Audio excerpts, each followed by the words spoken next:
Bonjour, Bonjour Vincent. tu es App Store Manager Startup mobile.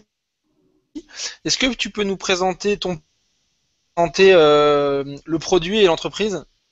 Oui, donc SwiftKey est le keyboard, enfin le clavier numéro un sur Android.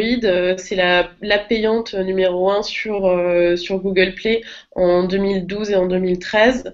Et on a aussi un produit, on vient de lancer une app sur iOS qui s'appelle Note et qui a fait 1 million de téléchargements en 3 semaines sur iOS. Donc on fait de l'intelligence artificielle et ce qu'on a dit en anglais Natural Language Processing. Donc c'est de la prédiction, de l'autocorrection basée sur des modèles statistiques qui apprennent du langage des gens. D'accord. Et donc ton poste, c'est la relation avec les stores. Disons que dans le cadre de la croissance de l'entreprise, ils ont créé un poste dédié aux relations avec les stores et c'est ce que je fais pour avoir parce qu'ils ont considéré que c'était un canal de distribution stratégique et plus ou moins pas trop cher.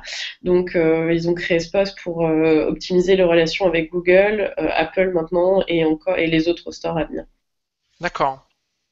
Du coup, est-ce que tu peux nous parler de ton parcours? Comment t'en es arrivé à être App Store Manager? Qu'est-ce que t'as fait comme expérience? Je suis tombée dans le mobile un peu par hasard. J'ai fait une école de commerce après un master de philo. Je travaillais dans le luxe et après mon apprentissage dans le luxe, on m'a dit bah, mademoiselle, au revoir. Et j'avais rencontré dans le cadre d'associations à l'ESSEC quelqu'un qui lançait sa boîte dans le mobile à Cambridge et j'étais employée numéro 2 d'un app booster qui s'appelait Magic Solar. J'ai fait ça pendant 2 ans et puis après Cambridge c'est un peu petit donc j'ai envie de voir le monde et je suis partie chez Trademob à Berlin où j'avais envie de travailler sur le produit et j'étais dans l'équipe analytique pendant 6 mois.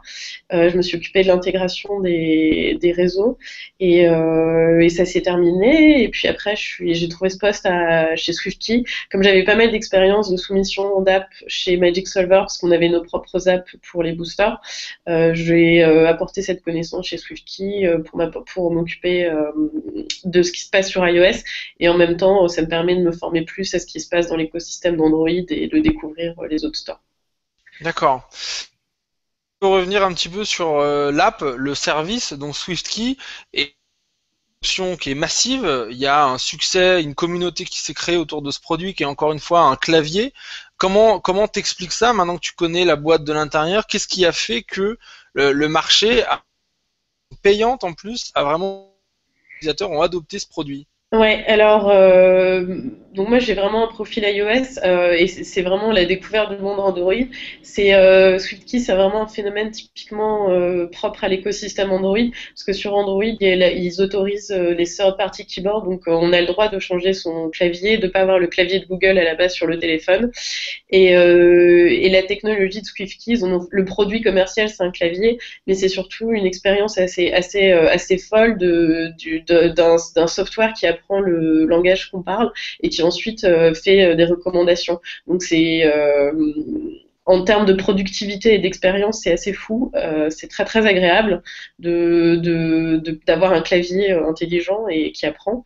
Et il y a une grosse communauté d'Android, de fans hardcore d'Android qui s'est créée autour de ça, de plusieurs centaines de milliers de personnes qui observent les moindres faits et gestes de ce qu'on fait, qui nous font des feedbacks et qui ont fait un bouche à oreille de malades qui nous ont assuré la croissance organique. Donc c'est vraiment une communauté autour du produit qui a suscité l'enthousiasme. Mais c'est une D'accord, communauté qui est très observatrice, très technique et qui nous met beaucoup de pression, ils ne laissent rien passer. Donc faut qu'on assure. d'accord. Du coup, voilà, comme tu l'as dit par Android, et là vous avez lancé cette année, en début d'année, OS, ou en tout cas un service différent, tu vas nous l'expliquer. Comment vous avez préparé ce lancement en termes déjà de produits et de stratégie de lancement? Ouais, c'est une bonne question. Disons que la flexibilité qu'on a sur Android de changer le clavier n'existe pas sur iOS. Donc iOS, c'est la plateforme, c'est l'écosystème, c'est un écosystème extrêmement intéressant. C'est le premier c'est là d'où les apps viennent.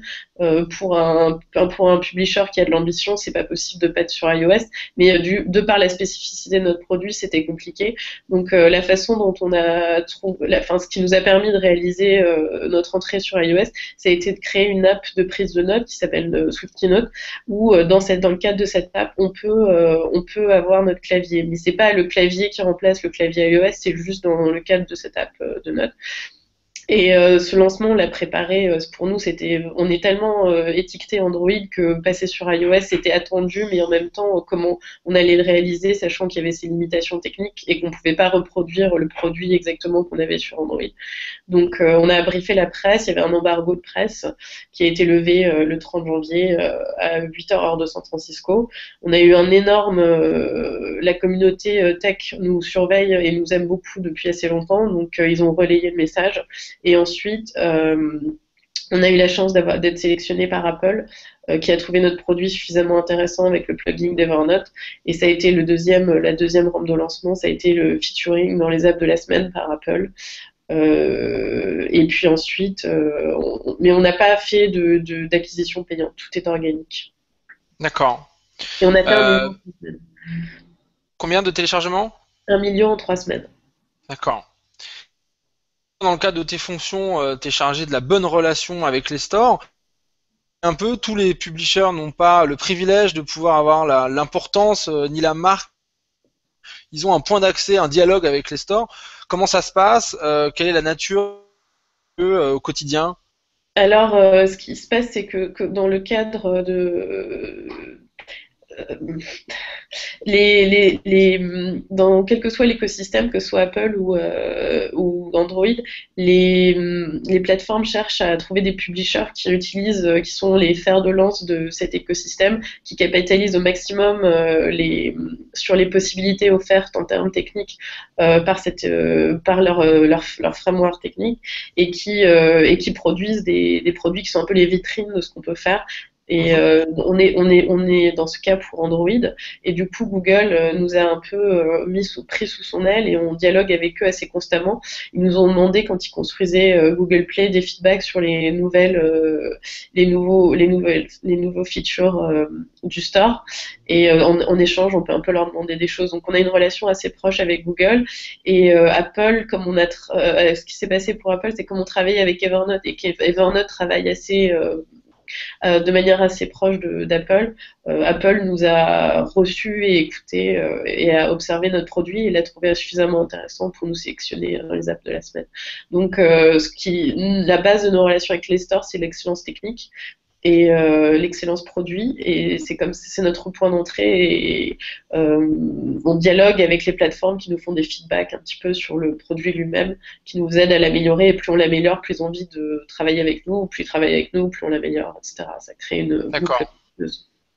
Voilà. Et moi, au quotidien, mon travail, il y a deux aspects. Il y a les aspects travail avec les grandes institutions comme Apple et Google. Et ensuite, il y a la partie développement avec des stores qui sont beaucoup plus petits, qui sont en train d'émerger. Et notamment les app stores locaux, que ce soit en Chine, que ce soit au Brésil, que ce soit en Inde, qui sont des plateformes de distribution alternatives aux relations avec les OEM et les constructeurs. Enfin, les OEM et les opérateurs téléphoniques. Ouais. Et qu'en est-il par exemple du store d'Amazon qui est sous Android? Interlocuteurs, ils ont, j'imagine, des merchandisers aussi. Tu discutes un petit peu avec eux? Oui, on a Swift distribué sur Amazon. Pour le moment, c'est très très très très faible en termes d'audience comparé à Google ou Apple. On pense que ça va émerger, que ça va être une tendance forte, mais pour le moment, au niveau des chiffres, ça reste extrêmement minoritaire. Donc, l'appel d'air va sûrement venir, mais c'est pas encore. D'accord. Sur le produit, dont tu peux parler aujourd'hui, grandes orientations que vous produits ou des lancements de nouveaux produits pour venir. C'est une très bonne question.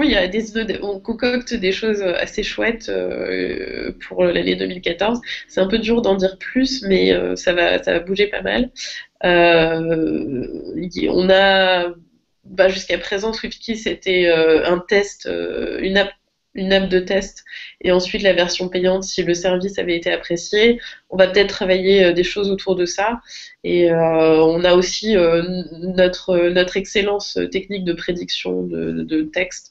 On va peut-être l'utiliser pour d'autres choses. On va voir. L'expérience de notes a été assez intéressante, donc on va peut-être poursuivre dans cette voie-là. Mais D'accord. je peux pas en dire plus. D'accord. Anne-Catherine, merci beaucoup pour ton temps. Une belle réussite à Up qui est en bonne voie. Merci. Au revoir.